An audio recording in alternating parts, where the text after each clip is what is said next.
Shamantakas Infraswari, Shamantakas Aurum. Premium 2, 3 and 4 BHK luxurious apartments near Pragati Nagar, Kaman, Bachapalli, Hyderabad.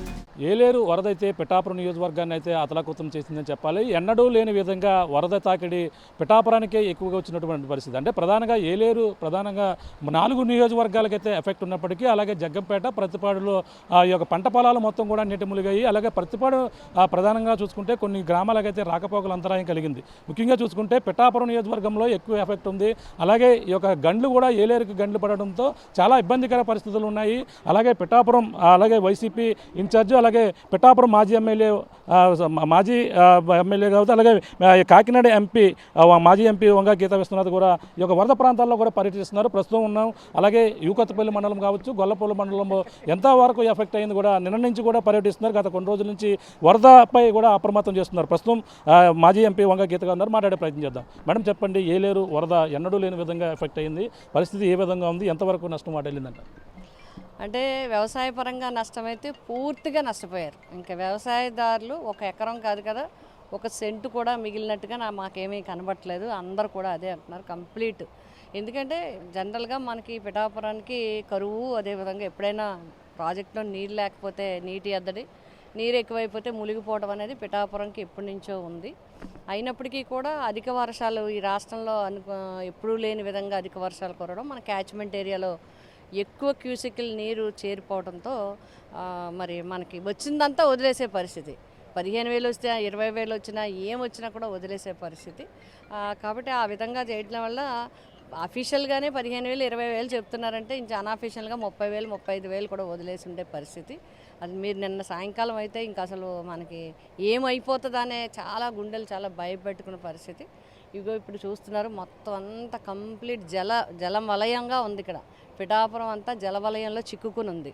అయితే పల్లపు ప్రాంతాలైన ఇప్పుడు మనం colony దగ్గర ఉన్నాం పిఠాపురం పట్టణంలో, కాలనీ అంతా మునిగిపోయింది. వాళ్ళందరినీ కూడా షిఫ్ట్ చేయడం జరిగింది. ఆ విధంగా కాలనీస్లో ఎక్కడెక్కడైతే మునిగిపోయో నియోజకవర్గం 3 మండలాల్లో 2 మున్సిపాలిటీలో కూడా రిహాబిలిటేషన్ చేయడం జరుగుతుంది. అంతేకాకుండా మెయిన్గా ఇప్పుడు మనం చూసుకుంటే పశు సంపదకి, పంటలకి చాలా నష్టం. మనకి ఇక్కడ పిఠాపురం ప్రసిద్ధి చెందింది ఏంటంటే ఓన్లీ అగ్రికల్చర్ మాత్రమే కాదు, వరి పంటలే కాదు, ఉద్యానవన పంటలు కానీ, పట్టు పరిశ్రమలు కానీ, అదేవిధంగా కాయగూరలు కానీ, ఆకుకూరలు కానీ, అన్ని రకాల పంటల రైతులు మన పిఠాపురం నియోజకవర్గాలు ఉన్నారు. మేము కలెక్టర్ గారిని కానీ, గౌరవనీయులు డిప్యూటీ సీఎం గారు కానీ అధికారులందరినీ ఆదేశించండి, కంప్లీట్ పూర్తిగా పిఠాపురం నియోజకవర్గంలో ఒక్క సెంటు కూడా వదలకుండా రైతులందరికీ న్యాయం జరగాలి. ఎందుకు అంటే రైతులు కూడా ఎక్కువ మంది కౌలు రైతులు పంటలు చేస్తూ ఉన్నారు. అదేవిధంగా ఇప్పుడు వచ్చే స్థాయికి ఇంచుమించుగా దగ్గర ఒక ఎకరానికి 35,000 వరకు పెట్టుబడి పెట్టేసి ఉన్నారు. పిండిలు కొట్టేశారు, మందులు వేసేశారు. వ్యవసాయకి ఇంచుమించుగా 70% 60% పెట్టాల్సిన పెట్టుబడి అంతా కూడా పెట్టేసి ఉన్నారు.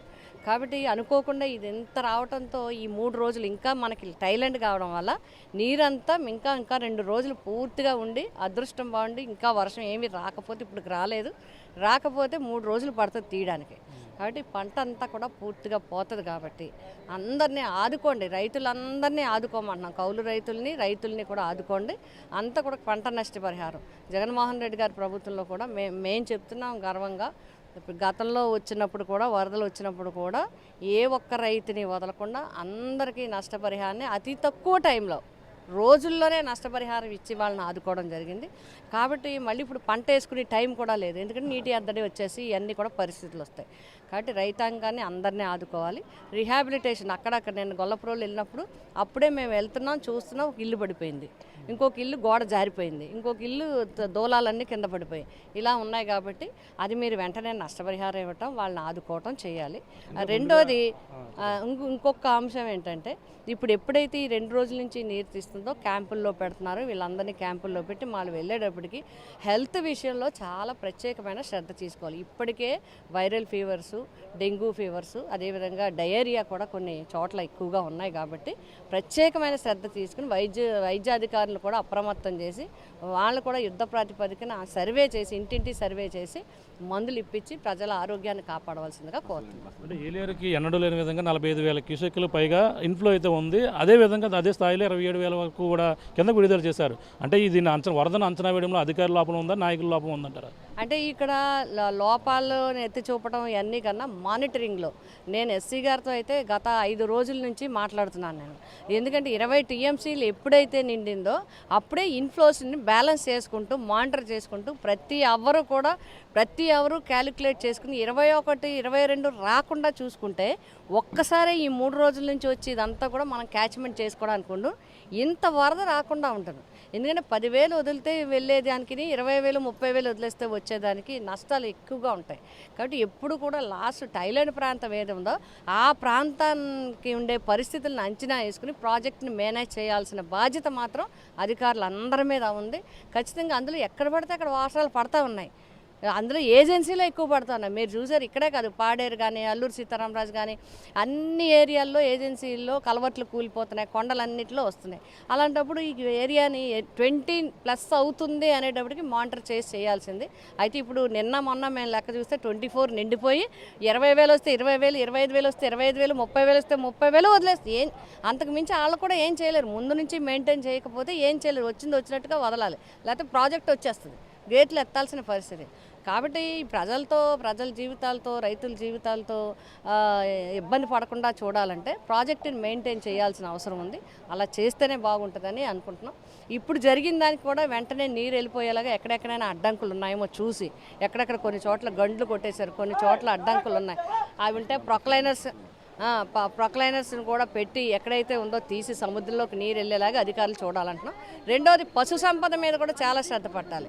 గడ్డి విషయంలో కానీ, మేత విషయంలో కానీ, వాటికి హెల్త్ విషయంలో కానీ తప్పనిసరిగా పశు సంపద మీద కూడా మానవతా దృక్పథంతో ఆదుకుంటే రైతులకి భరోసాగా ఉంటుంది. ఆ విధంగా రైతులకి ఈ ప్రభుత్వం అండగా నిలబడాలని చెప్పి నేను కోరుతా ఉన్నాను. అంటే ఏలేరు ఆధునీకరణ విషయంలో గత ప్రభుత్వం తప్పిదం వల్ల ఇంత నష్టం వాటిల్లిందని పవన్ కళ్యాణ్ కూడా తన స్థానిక నియోజకవర్గంలో మొన్న పర్యటించి ఈ యొక్క శుద్ధగడ్డ వాగులో కూడా జగనన్న ఇళ్ల స్థలాల కేటాయింపులు కూడా ఈ ఇబ్బందులు గత ప్రభుత్వం తప్పిదాలే ఈ విధంగా వరదకు ఎఫెక్ట్ అని చెప్తున్నారు. పవన్ కళ్యాణ్ కూడా అనడం. ఇప్పుడు నాకు కూడా ఈ విపత్కర సమయాల్లో రాజకీయాలు మాట్లాడడం ఇష్టం ఉండదు, కానీ మీరు అడుగుతున్నారు కాబట్టి నేను చెప్తున్నా. ఆ ముందుకు ప్రభుత్వం ఏంటి? ఈ ఏలేరు ఆధునీకరణ ఎప్పుడు స్టార్ట్ అయింది? ఇవన్నీ కూడా సమాచార చట్ట ప్రకారం మొత్తం వివరాలు తీసుకుంటే ఎక్కడెక్కడ లోటుపాట్లు ఉన్నాయి, ఎక్కడెక్కడ జరిగింది అనేది తెలుస్తుంది. ఆయన డిప్యూటీ సీఎం స్థాయి ర్యాంకులో ఉన్నారు కాబట్టి, ప్రభుత్వంలో ఉన్నారు కాబట్టి, కూటమి ప్రభుత్వంలో ఉన్నారు కాబట్టి, కేంద్ర రాష్ట్ర ప్రభుత్వాల్లో అధికారంలో ఉన్నారు కాబట్టి మొత్తం సమాచారం, సమగ్ర సమాచారం, స్పష్టమైన సమాచారం తీసుకొని ఎక్కడెక్కడ లోపాలు ఉన్నాయో తెలుసుకుని అధికారంలో ఉన్నారు, హోదాలో ఉన్నారు కాబట్టి నేను కోరేది ఎత్తి చూపడంలో తప్పు లేదు. వాళ్ళని మేము ఎత్తి చూపుతాం, మేము వాళ్ళని ఎత్తి చూపుతాం, తప్పులు దాంతో సరిపెట్టకుండా ప్రజలకి ఏదైతే మేలు జరుగుతుందో అది చేస్తే ఈ ప్రభుత్వాలన్నా చేస్తే బాగుంటుంది అంటున్నాం. మేము చేయగలిగింది మేము చేసాం. నిజంగా జగనన్న కాలనీకి మేము అందరం వెళ్ళి తిరిగాం. జగనన్న కాలనీలో ఒక చుక్క నీరు లేదు. జగనన్న కాలనీలో 2,250 ఇల్లు శాంక్షన్ చేసాం, 800 మంది కట్టుకున్నారు. దానికి ఒకటే ఇబ్బంది, హై లెవెల్ బ్రిడ్జ్ వేయకపోవటం అనేది జరగలేదు. హై లెవెల్ బ్రిడ్జ్ కూడా శాంక్షన్కి ఎండి దగ్గర సంతకానికి ఉంది ఫైల్. ఇప్పుడైనా సరే మొత్తం ఎస్టిమేట్స్, ప్రిపరేషను, ప్లాన్ ఎస్టిమేట్స్ అన్నీ తయారు చేసి ఎండి హౌసింగ్ దగ్గర ఉంది. ఇప్పుడైనా సరే పవన్ కళ్యాణ్ గారిని నేను రిక్వెస్ట్ చేస్తున్నాను, వైఎస్ఆర్ కాలనీ వాసులు అందరి తరఫున రిక్వెస్ట్ చేస్తున్నా, ఆ ఫైల్ ఒక్కటి క్లియర్ చేయించండి. హై లెవెల్ బ్రిడ్జ్ వస్తే రేపు ఏదైనా వర్షాలు వచ్చినా ఏమొచ్చినా ఆ కాలనీ వాసులు ఒక్కళ్ళు కూడా ఇబ్బంది పడకుండా హ్యాపీగా అందులోకి వెళ్ళడానికి అవకాశం ఉంటుంది. అట్లాగే సూరంపేటలో లెంటిల్ లెవెల్కి వచ్చింది, అది స్లాబ్ వేసేస్తే ఆ బ్రిడ్జి అక్కడ ఎవరు కాలనీలో ఒక్క ఇల్లు కూడా ములగలేదు, కానీ రాకపోకలకి ఇబ్బందులు ఉన్నాయి. ఆ బ్రిడ్జ్ ఒకటి, ఈ బ్రిడ్జ్ ఒకటి చేస్తే గొల్లప్రోలు పట్టణంలో ముంపుకు గురవ్వకుండా చాలా 2 కాలనీలు, పెద్ద కాలనీలు కాపాడడానికి అవకాశం ఉంటుంది. అది చేయమని నేను పవన్ కళ్యాణ్ గారు, మా డిప్యూటీ సీఎం గారిని నేను కోరుతాను. అంటే విజయవాడ వరదలతో అతలాకుతమైంది, ఇప్పుడు ఇది కోలుకుంటుందనే లోపలనే ఈ వరద ఇక్కడ విలయతానం చేస్తుంది. దాంతో భాగంగా ఏపీ ఉప ముఖ్యమంత్రి పవన్ కళ్యాణ్ నియోజకవర్గంలో ఇన్ఛార్జీలు అనుకున్న స్థాయిలో, ఆశించిన స్థాయిలో వాళ్ళందరూ కూడా తిరుగుతున్నారంటారా? అక్కడ ఉన్నటువంటి ఇన్ఛార్జీలు కావచ్చు, టీడీపీ కావచ్చు నాయకులు నియోజకవర్గంలో అంటే పవన్ కళ్యాణ్ అక్కడ విజయవాడలో బిజీగా ఉన్నారు, ఆ కార్యక్రమాలు కూడా చక్కబెడుతున్నారు. ఇక్కడ నియోజకవర్గంలో ఆశించే స్థాయిలో ఇన్ఛార్జీలు పనిచేస్తున్నారంటారా? ఇప్పుడు వాళ్ళు ఇన్ఛార్జీలు పనిచేస్తున్నారు లేదో వాళ్ళు చూసుకోవాలి. మా పార్టీ వర్కర్స్ మాకు అధికారంలో ఉన్నా లేకపోయినా వైఎస్ఆర్సీపీ పార్టీ నేతలందరూ కూడా గ్రామ కార్యకర్త నుంచి, వార్డు కార్యకర్త నుంచి, చైర్మన్లు, మేము అందరం కూడా ఈ 4 రోజుల నుంచి నీళ్ళల్లోనే ఉన్నాం, మేము తిరుగుతూనే ఉన్నాం. మా వంతు సహకారం మేము ఏం చేయగలమో మేము కూడా ఉండగలమో ప్రజల వెన్నంటే ఉంటాం. వాళ్ళు ఏం చేయగలుగుతున్నారు ఏం చేయలేదనేది అంచనా వాళ్ళనే వేసుకోమని కోరుతున్నాం. అనిత హోంమంత్రి అనిత కూడా ఈ యొక్క కృష్ణానదికి వరద ప్రకాశం బ్యారేజీకి బోట్ల విషయంలో కుట్రకోణం ఉంది, వైసీపీ నాయకులు హస్తం ఉందని చెప్పేసి ఆమె నిన్న మీడియా ముఖం కూడా చెప్పారు. దాన్ని ఏ విధంగా అనుకోవాలి? అంటే నేను చూస్తున్నాను ఈ మధ్యన బహుశా మంత్రులు కానీ లేకపోతే ఎమ్మెల్యేస్ కానీ కొంతమంది కామెంట్ చేస్తూ ఉన్నారు. ఇంకా వాళ్ళు అధికారంలోకి వచ్చినట్టు ఫీల్ అవుతున్నారని అనుకోవట్లేదు నేను. ఊరికి ఇంకా మీరు వచ్చేసారు, లేకపోతే ఆ ప్రభుత్వాలు ఇచ్చేయలేదు, ఈ ప్రభుత్వాలు ఇచ్చేయలేదు. ఒకవేళ ఏదైనా అవకతవకలు ఉన్నాయా ఎంక్వైరీ చేయండి, తేల్చండి. మీరు అధికారంలో ఉన్నారు, అధికారంలోకి వచ్చారని తట్టి చెప్పాల్సి వస్తుంది. మీరు అధికారంలో ఉన్నారు, ప్రజలకు ఏం చేయాలో చేయండి, తప్పులు ఏమన్నా ఉంటే ఎంక్వైరీ వేసి బయటకు లాగండి. అంతేగాని మమ్మల్ని వంకబెట్టి ప్రజలకి మాత్రం ఏ విధమైన సౌకర్యాలు చేయకపోయినా ప్రజలకు ఏదన్నా లోటు జరిగినా మాత్రం వైఎస్ఆర్సీపీ కార్యకర్తలుగా నాయకులుగా మేము ఊరుకోం, పోరాటం చేస్తాం ప్రజల తరఫున. ఆశించిన స్థాయిలో విజయవాడలో జగన్మోహన్ రెడ్డి గారు తిరగలేదు, సాయం అందించలేదని కూడా ఒక ఆరోపణ కూడా అనిపిస్తుంది. దాన్ని ఎలా చూడాలి? ఇంకా అంతకు అనకపోతే ఏమంటారు? ఈవేళ జగన్మోహన్ రెడ్డి గారు ఉండడం వల్లే అక్కడ ఆ గట్టు నిర్మించడం వల్ల ఈవేళ ఎప్పుడూ మామూలు చిన్న వానకు కూడా మునిగిపోయే కృష్ణలంక ఒక చుక్క నీరు లేకుండా లక్షలాది మంది ప్రజలు ఉన్నారంటే జగన్మోహన్ రెడ్డి గారి వల్లే. ఇంక జగన్మోహన్ రెడ్డి గారిని ఎన్నాళ్ళు అంటారు? మేమేం అధికారంలో లేము, జగన్మోహన్ రెడ్డి గారు అధికారంలో లేవు. జగన్మోహన్ రెడ్డి గారు అధికారంలో ఉంటే కరోనా వచ్చింది. కరోనా కాటేయకుండా, కరోనాలో ఇబ్బంది పడకుండా, కరోనాలో ఏ ప్రజలు కూడా బాధపడకుండా ఇంటింటికి రేషన్ ఇచ్చి, ఇంటింటికి మందులు ఇచ్చి, వాలంటీర్ల ద్వారా, సెక్రటరీల ద్వారా సర్వీసులు అందించి, కరోనా వచ్చిన వాళ్ళ తల్లిదండ్రులు బిడ్డలు వదిలేసిపోయారు కానీ జగన్ గారు వదలలేదు వాళ్ళని. అంత బాగా చూశారు. ఇప్పుడే జగన్ గారు ఉండుంటే ఇంకా బాగా చేద్దరు, ఎవరికి ఏ ఇబ్బంది లేకుండా ఉండుననేది మా సంపూర్ణమైన విశ్వాసం. కాబట్టి జగన్ గారు మిటిగేషన్లో చేయడంలో జగన్ గారిని ఎవరు పేరు పెట్టలేరు. ఇప్పుడు నేను అదే చెప్తున్నాను, ఒకసారి మీరు అందరూ మేల్కోండి. మీరు అందరూ అధికారంలోకి వచ్చారు కాబట్టి అధికారంలో ఉన్నారు ప్రజలకు అన్నీ చేయండి అని చెప్పేసి మాకు. Okay madam, thank you.